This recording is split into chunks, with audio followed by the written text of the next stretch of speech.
In Chapter 11. In the morning, the sky was slate gray as the animals continued their trek up to Half Peak. The, the bleak, chill air passed down on the trailers like a heavy blanket, making the landscape seem eerily quiet and still. As they marched through the trail between two tall ridges of rock, Diego kept peering around nervously. Maybe we shouldn't do this, Ortega said. Why not? Said Ask. Because we save him, he'll grow up to be a hunter. Diego replied crankily. And who do you think he'll hunt us? Sid shrugged. Maybe because he saved him, he'll hunt us. Oh yeah? Diego replied, sarcastically. And maybe he'll grow fur and long skinny neck and call you mama. Swishing giggled. Manfred stared at Diego. What's your problem? Nothing, Diego replied, his fur bristling in irritations, freezing my tail off. He leaped ahead and the others followed. The animals walked out of the pass and entered a small snowy clearing. They stopped staring at about the stunning view of the half peak above them. The particularly colorless volcanic cone loomed with haunting craggy beauty, making the mammals feel very small in comparison. The tiger led the sloth and the mammoth past him. Glancing around, Diego glimpses a flash of saber fur vanishing behind a rock on the next hill. A look of bewildered mystery clouded the tiger's golden eyes. He stared straight ahead, watching as Manfred and Sid wandered directly toward the trap he had led them to. Hey, Diego! Manfred called, glancing behind him. You frozen back there? Struggling painfully with himself to make the right decisions. Diego grimaced and narrowed his eyes, his breathing thickening in his throat. The tiger stared at his companions as they walked ever closer to the point of no return, against the snow with the massive volcano behind them. Manfred said, and Roshane looked so vulnerable that Diego's heart lurched. Get down! The tiger roared. Manfred wheeled around to face him. What? Shh! Diego hissed. Get down and follow me. He quickly heard his companions behind the protective curved lip of the ice, peering around and curiously. Hey, what's going on? Sid whispered. The tiger took a deep breath. At the bottom of Half Peak. There's an ambush waiting for you. What? Sid gasped. What do you mean ambush? Manfred demanded. He paused, his hackles rising as he realized what he had happened. You set us up. Diego lowered his head. It was my job, he explained. I was supposed to get the baby, but then you brought us home for dinner, Manfred finished angrily. That's it, said Yout, pointing a claw at the tiger. You're out of the hut. I'm sorry, Diego whispered, closing his eyes. No, you're not, Manfred said. He lunged forward, pinning Diego against the wall of the ice between his tusks. Not yet. Listen, Diego said. I can help you. Manfred ignored the tiger. Stay cool, Sid, he told the sloth. We can fight our way out. You can't, Diego said rapidly. The pack's too strong. You have to trust me. Manfred shifted a tusk so that its razor-sharp point was pressed against Diego's throat like a knife. Trust you? Manfred growled. Why in the world would we trust you? Diego stared deeply into the mammoth's huge eyes. Because I'm your only chance, he replied.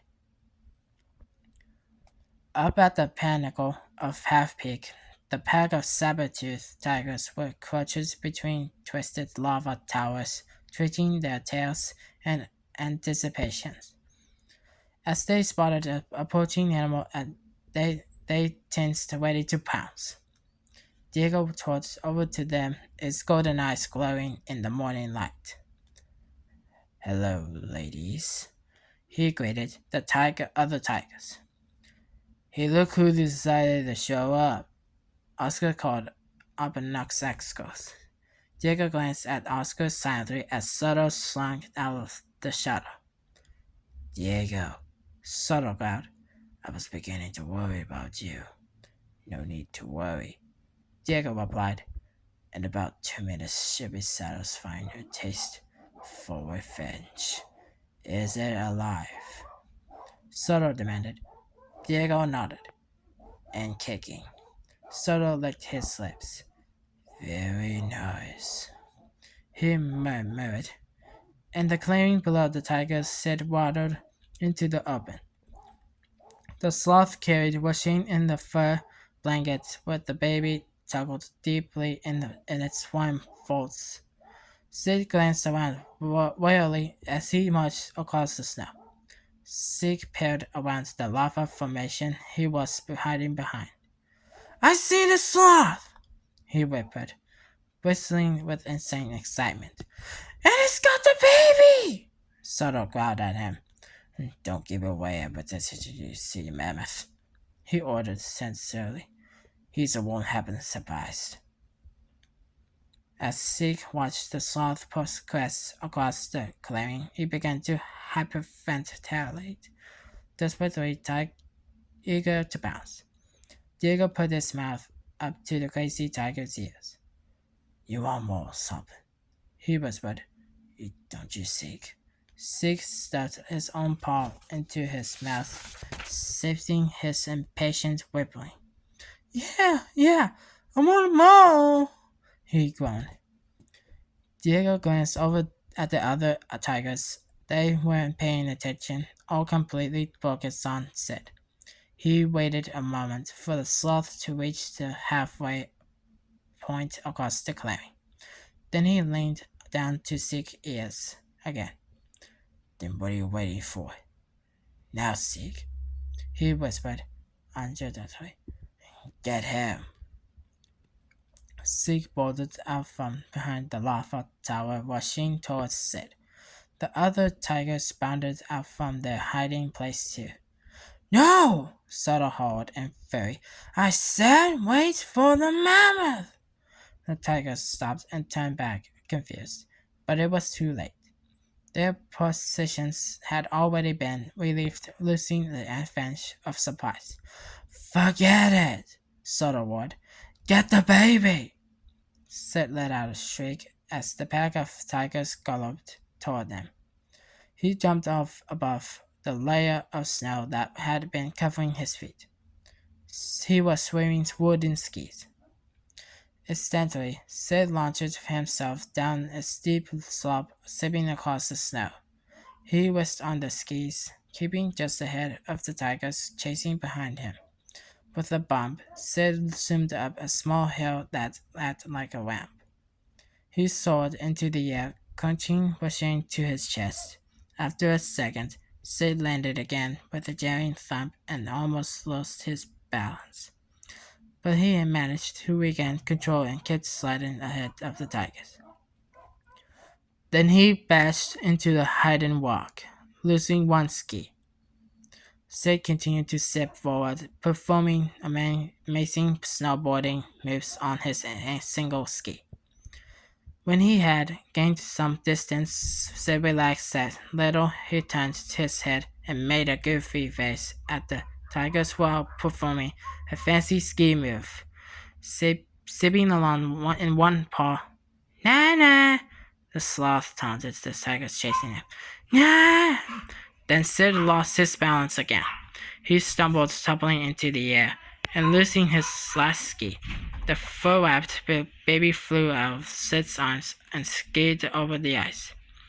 Roaring Soda rushed over to snatch the fur bundled in his mouth.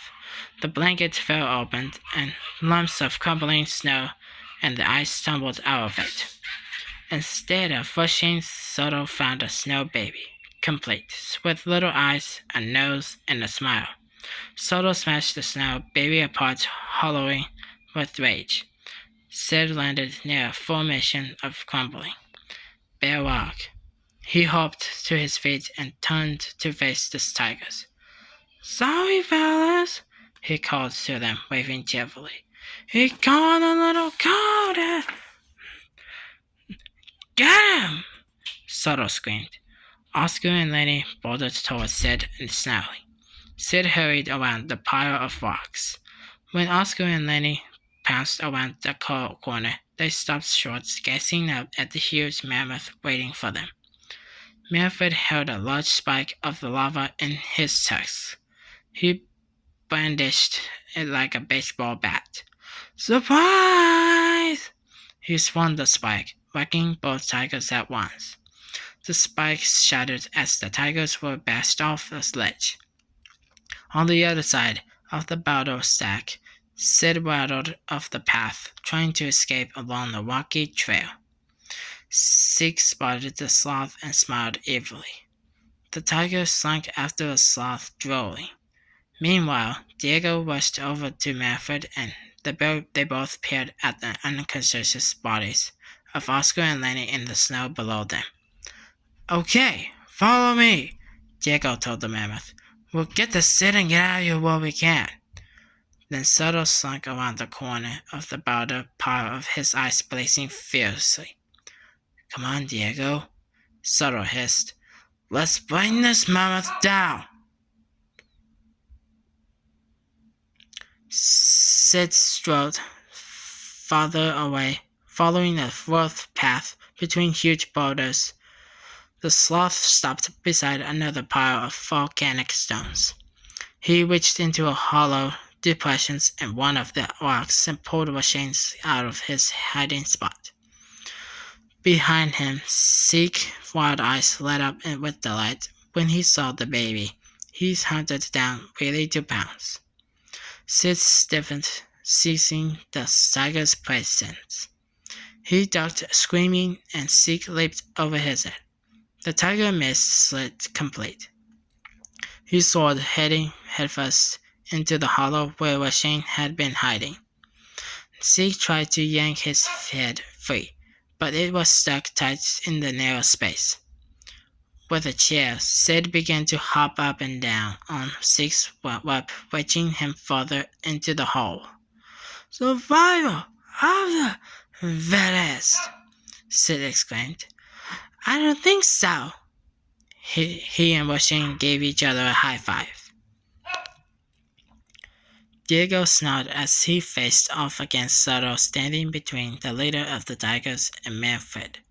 As Soto padded closer back, Diego backed up slowly.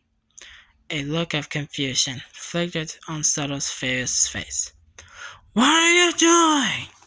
he growled at Diego. Stopping short, Diego glared at Soto.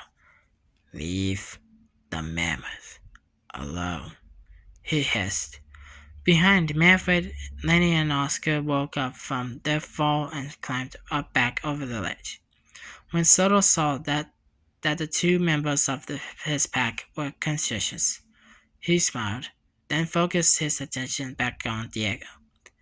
"Fine," Soto said. "I'll take you down first." With a terrifying roar, Soto lashed out of Diego. Diego lunged at the leader of the tiger pack. They both growled and snarled as they battled instantly, rearing up on their hind legs.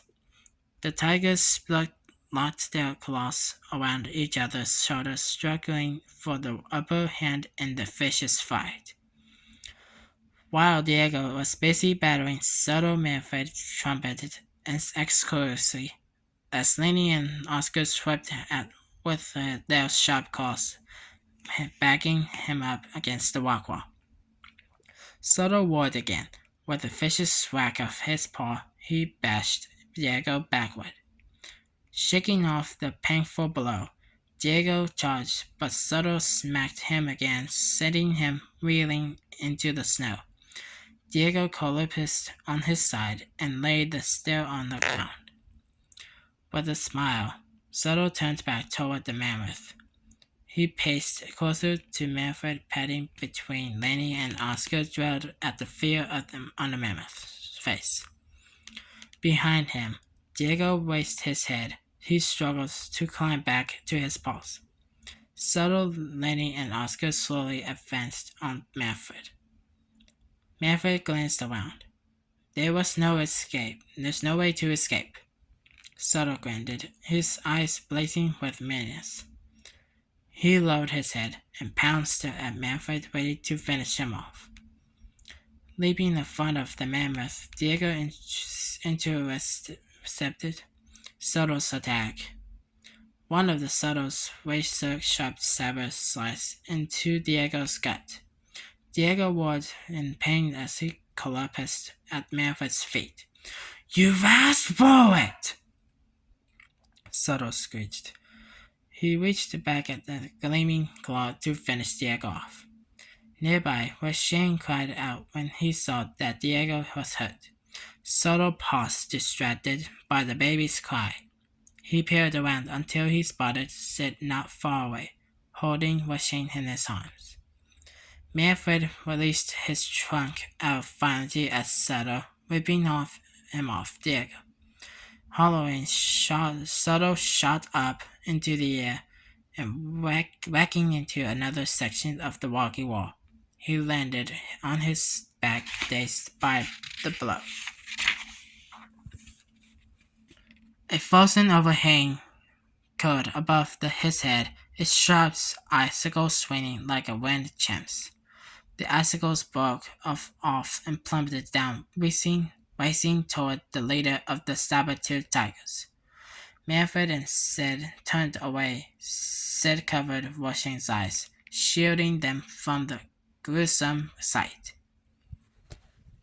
Next up is chapter 12. Next to continue.